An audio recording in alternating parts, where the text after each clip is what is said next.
to our doctors who are joining us this morning to make a sense of what the COVID situation in the country is. We're joined by Dr. Vivek Nangia, Principal Director and Head Respiratory Critical Care Medicine at Max Saket. Also Dr. P. Raghuram, President Association of Surgeons of India. Dr. Raghuram, however, in the south we're seeing the cases are really increasing and also stress on hospitals. Yes, the number of cases are increasing and it is a worrying trend. If you look at India as a whole, we are the third largest in terms of the numbers, and also the fifth in terms of the worst affected country.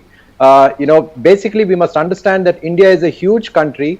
We have a population of 1.38 billion compared to the United States of over 300 million and Brazil over 200 million. So when you look at a population as a whole, the absolute number of cases being diagnosed is significant, and also the absolute number of deaths are also increasing. Right. But if you look at mortality per million, India stands at 28.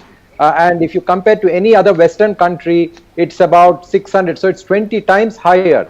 And even the case fatality rate in India, which is 2%, which is, if you compare it to any other country in the West, it's over 15%. So even if you consider India is, there's no possibility of hiding numbers, although there is a perspective. Even if you consider that the numbers are 2 or 3 times more, still we are in 2 digits compared to anywhere else in the world.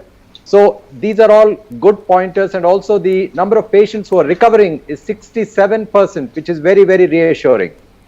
Right, the doctor, as many have pointed out, and the WHO also says that at least 99% are expected to recover. So that's one of the, what experts say, that 99% are expected to recover, even though in India we do keep talking about the recovery rate.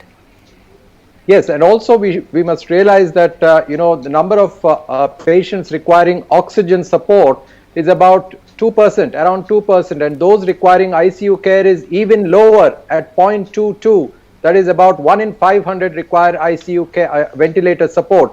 So it's certainly, these are all reassuring trends. The numbers will be high, and I don't think we should be very alarmed with just absolute numbers.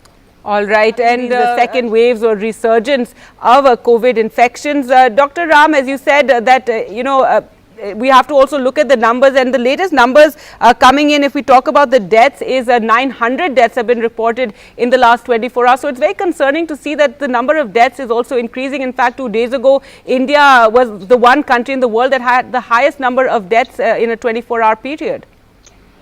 Yes, indeed, Gargi. This also reflects in terms of the number of tests that we are doing in the country. We are now doing over 6 lakh tests per day, and we are heading towards the 10 lakh tests per day. So therefore, the more number of tests that we do, more number of cases will be detected. But I think, as I said earlier, we must bear in mind in terms of the mortality, in terms of per million, and also the case fatality rate, and also the fact that 67% of our patients are recovering. So these are reassuring trends, and I think people are also getting unduly stressed with a lot of prominent people who are being infected, and obviously they are in the news. So there's a lot of concern and stress in the community. So I think people must be reassured that we're doing well, and we must as a nation concentrate pan-India on testing, tracing, tracking and treating effectively.